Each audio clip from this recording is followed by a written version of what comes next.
UPSC का mains exam हो या किसी भी स्टेट पीसीएस का मेंस एग्ज़ाम, गवर्नेंस पर क्वेश्चन हमेशा ही पूछे जाते हैं। और आज के समय में गवर्नेंस का स्वरूप स्मार्ट गवर्नेंस या ई गवर्नेंस ले चुका है, जिससे पिछले सालों में काफ़ी क्वेश्चंस पूछे जा चुके हैं, जिन्हें आप स्क्रीन पर देख सकते हैं।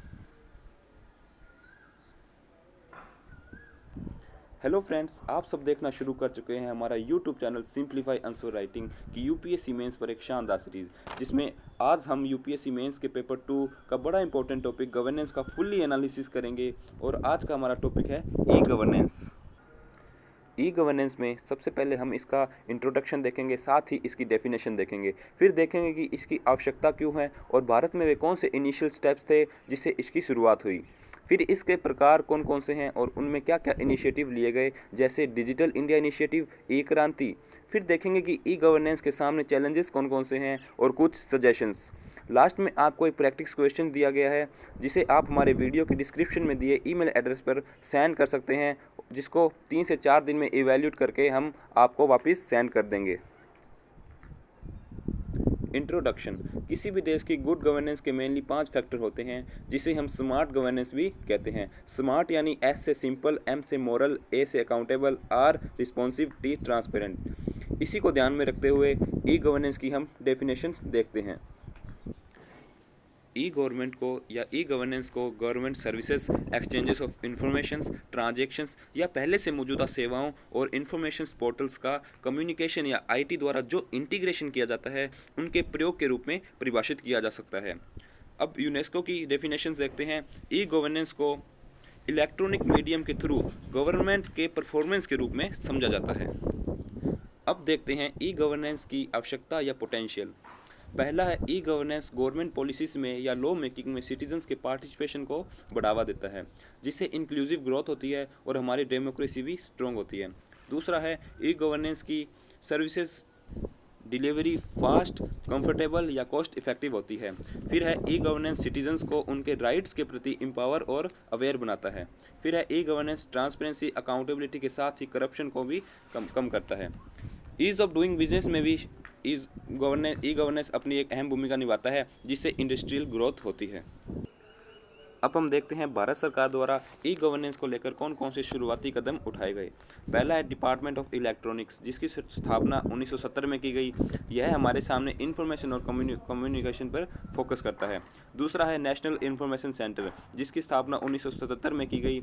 यह डिस्ट्रिक्ट इंफॉर्मेशन सिस्टम प्रोग्राम है, जो कि डिस्ट्रिक्ट के सभी ऑफिसेज को कंप्यूटराइज करता है।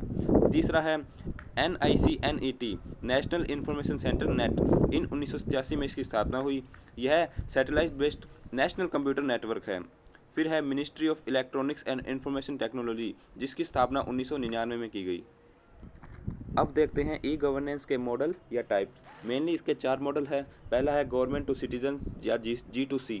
दूसरा है गवर्नमेंट टू गवर्नमेंट G2G। तीसरा है गवर्नमेंट टू बिजनेसमैन। चौथा है गवर्नमेंट टू एम्प्लॉई। पहला है गवर्नमेंट टू सिटीजन।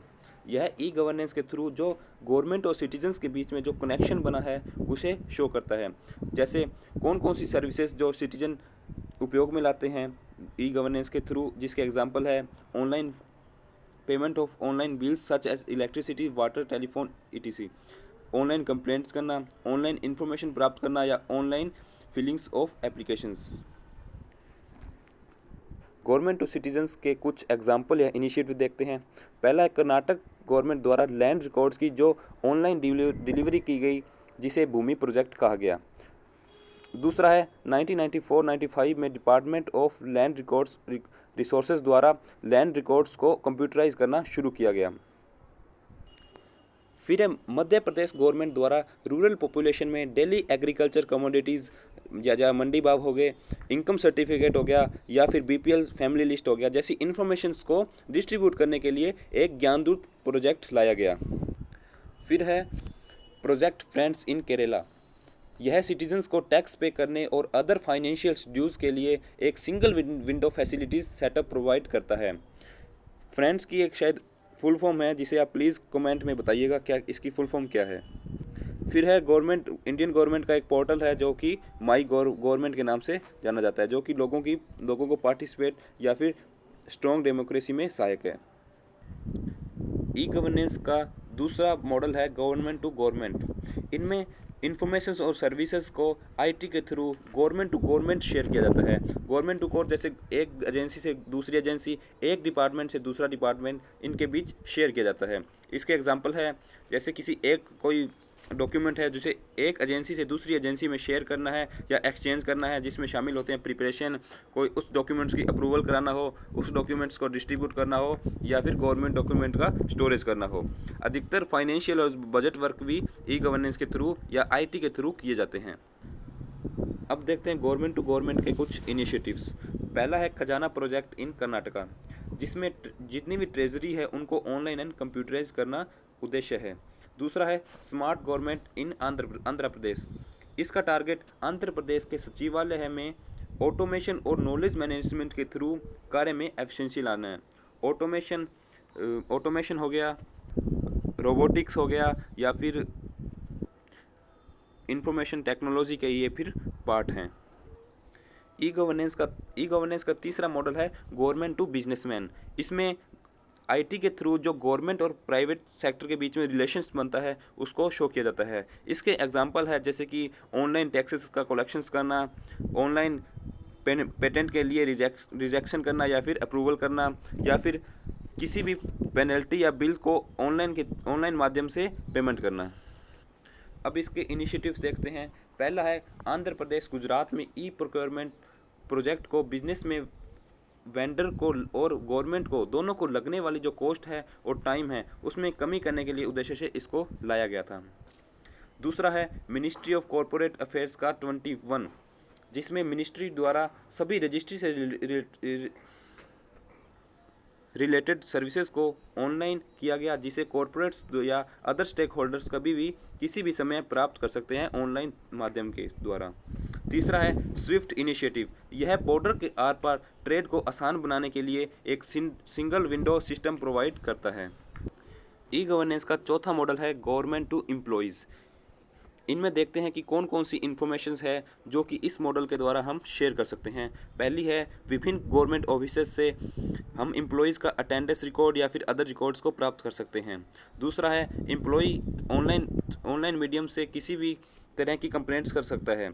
तीसरा है एम्प्लॉय रूल्स एंड रेगुलेशन को प्राप्त कर सकता है।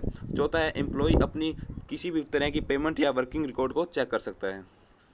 अब हम डिजिटल इंडिया इनिशिएटिव्स के बारे में देखते हैं।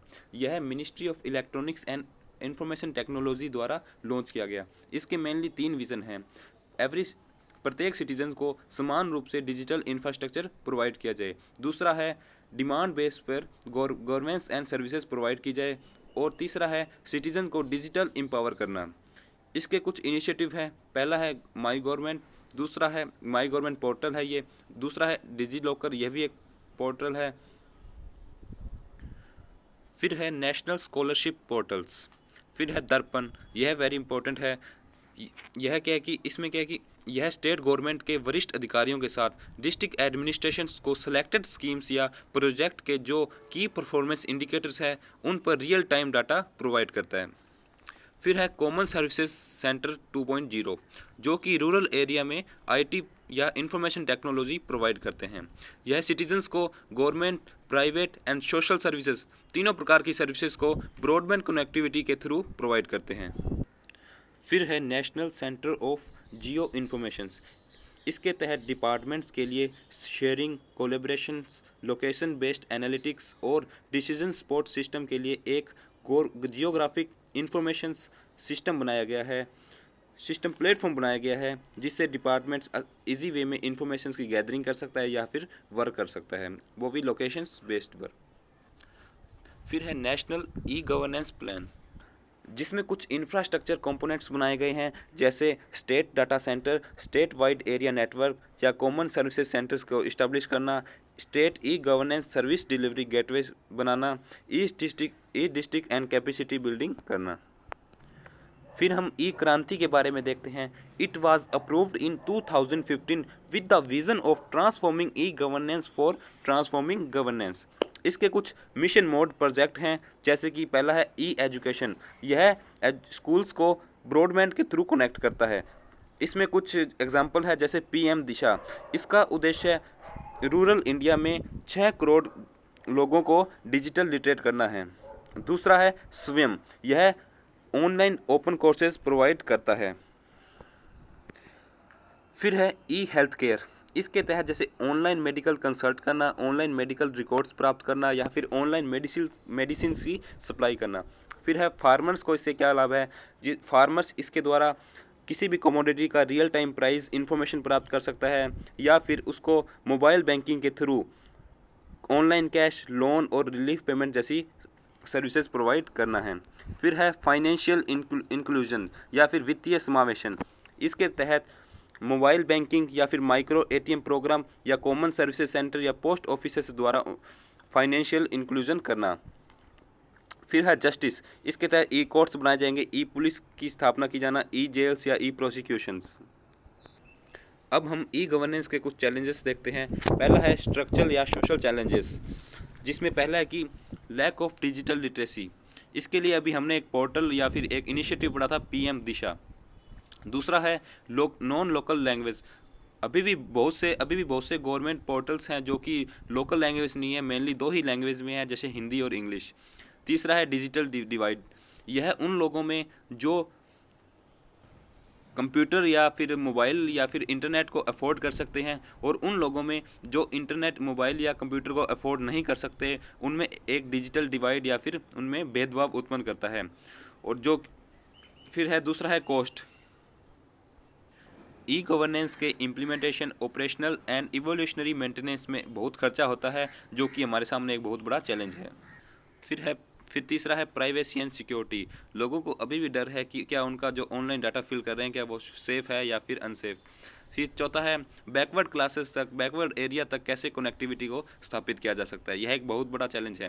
पांचवा है लोकल लैंग्वेज, जो भी गवर्नमेंट पोर्टल है या गवर्नमेंट इन्फॉर्मेशन है उनका लोकल लैंग्वेज में कैसे उपयोग किया जा सकता है, जो कि हम पढ़ चुके हैं। छठा है लैक ऑफ ह्यूमन रिसोर्सेज, अभी भी हमारे पास टेक्नोलॉजी को यूज़ करने के लिए बहुत से तकनीशियन या फिर टेक्निकल लोगों की ज़रूरत है। अब तो फिर भी यूट्यूब पे काफ़ी चैनल्स बन चुके हैं टेक्निक बेस पे। अब इसके कुछ सजेशंस पढ़ते हैं, जिसमें कि सेकंड ARC रिपोर्ट के भी सजेशन शामिल हैं। पहला identification of e governance projects and prioritism, इसमें क्या होता है कि गवर्नमेंट की जो प्रोसेसेस हैं उनको री इंजीनियर करना।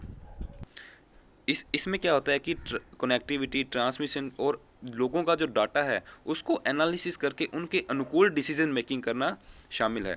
तीसरा है लोगों को ऐसे इनिशिएटिव बनाना जो कि लोगों को टाइमली और यूज़फुल इंफॉर्मेशन प्रोवाइड करें। फिर है बिल्डिंग एक कंजीनियल एनवायरनमेंट या फिर अनुकूल परिवेश का निर्माण करना। इसके लिए क्या आवश्यक है कि हाईएस्ट लेवल पर पॉलिटिकल क्लास का सपोर्ट प्रोवाइड करना, ठीक है। दूसरा है ई गवर्नेंस को प्रोत्साहित करना या फिर बढ़ावा देना। तीसरा है लोगों को परिवर्तन की मांग पैदा करने के लिए लोगों को अवेयर करना या फिर उन्हें जागरूक करना।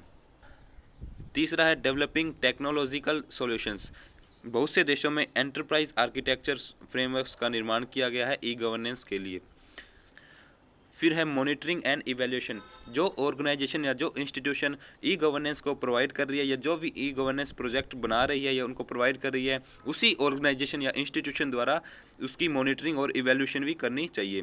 फिर है पब्लिक प्राइवेट पार्टनरशिप, इसका एग्जाम्पल है लोक मित्रा केंद्र स्कीम्स इन हिमाचल प्रदेश, जिसके तहत पब्लिक प्राइवेट पार्टनरशिप द्वारा पंचायत लेवल पर ई गवर्नेंस के 3366 सेंटर बनाए गए हैं। और आज का क्वेश्चन है e governance is not only about utilisation of the power of new technology but also much about critical importance of the users value of information explain. इसे आप हमारे डिस्क्रिप्शन में दिए ईमेल एड्रेस पर सेंड कर सकते हैं, जिसे 3 से 4 दिनों में इवैल्यूएट करके आपको वापस सेंड कर दिया जाएगा। थैंक यू, धन्यवाद।